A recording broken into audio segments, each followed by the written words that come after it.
Bonjour, nous sommes aujourd'hui à la piscine de Romainville. J'ai formé Véronique au brevet fédéral aquaphobie et relaxation aquatique au mois d'octobre à la Toussaint.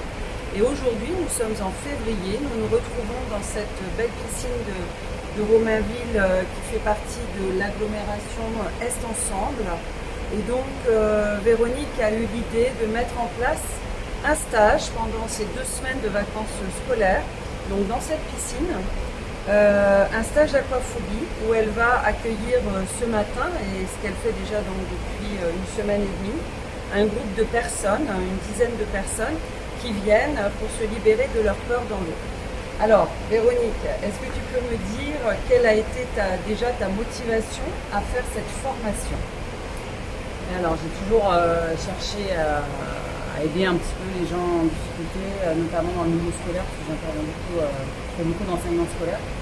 Et en fait, je suis tombée sur un article qui proposait ta formation, et du coup, je me suis dit, bon, bah, lançons-nous et allons-y, on verra ce que ça m'apporte. Et du coup, ça a été une vraie source de motivation pour la suite. Et c'est pour ça que j'ai pu mettre ce stage aussi rapidement en place, parce que je me suis vraiment rendu compte que c'était une réelle demande de la part de la population. D'accord.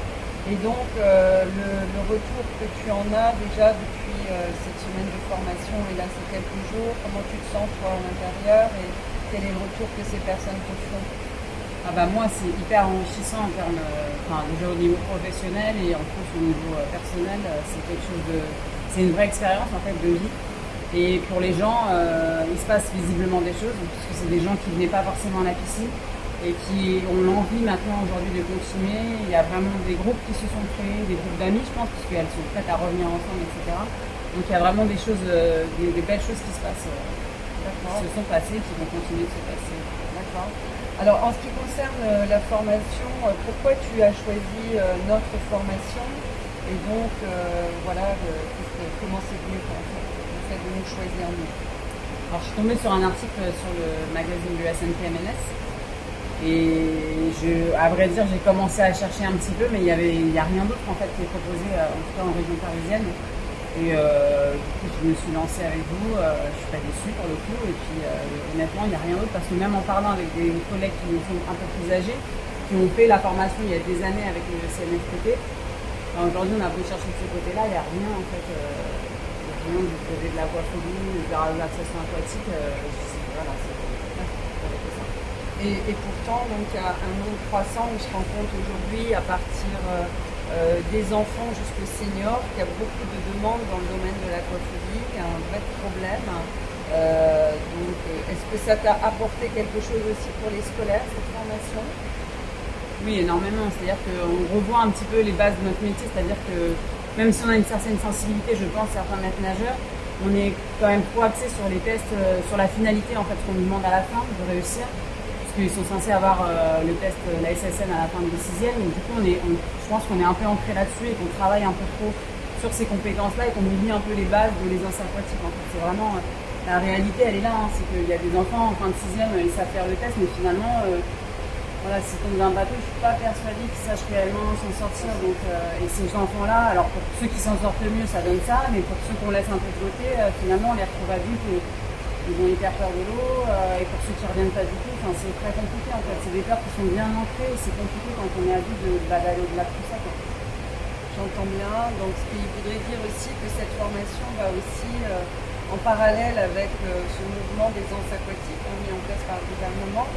C'est ce que je réalise en fait dans cette démarche où on reprend vraiment des bases au niveau du plaisir de l'eau, aimer l'eau, se sentir bien dans l'eau. Et c'est fondamental. Et je pense qu'effectivement, ces étapes, on les a peut-être un petit peu trop vite.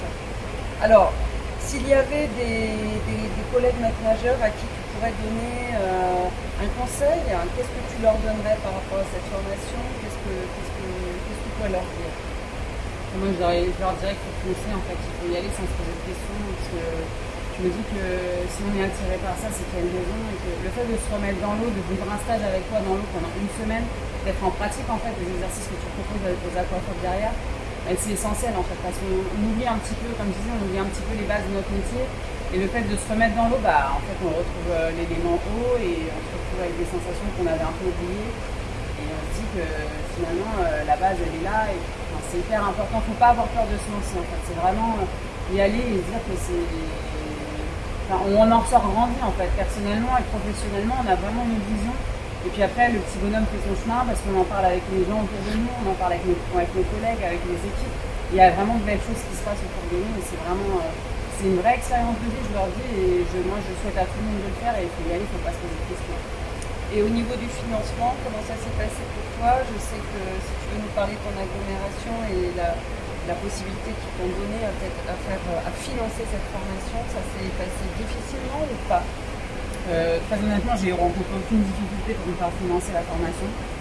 J'ai demandé, je me suis dit, tu ne comptes rien à rien, parce je fais partie d'une communauté d'agglo qui s'appelle Est Ensemble, qui regroupe 9 communes, donc c'est une grosse communauté d'agglo. Mais bon, honnêtement, je ne pensais pas qu'ils me financeraient la formation. Finalement, j'ai tenté, j'ai eu la chance qu'ils me financent. Et bon, effectivement, je mets des choses en place derrière, mais je suis assez satisfaite. Et enfin voilà, il faut oser demander les choses. Après, on nous finance, on nous finance pas. Il faut quand même tenter d'essayer de se financer seul, parce que comme je disais, c'est vraiment quelque chose à faire. Et derrière, il y a plein de possibilités qui s'ouvrent à nous. C'est vrai, on a une autre. Il y a une autre motivation qui se met en place et du coup on en ressort un peu grandi professionnellement et on peut proposer plein de choses. Donc moi j'ai eu la chance d'être financée par Est Ensemble, mais on peut toujours trouver d'autres solutions en fait. On ne peut pas s'arrêter au financement. Très bien Véronique, merci pour ce témoignage. Et à partir dans quelques minutes, on va accueillir le groupe des personnes qui vont donc faire ce stage d'aquaphobie qui se termine demain. Merci. Merci à toi.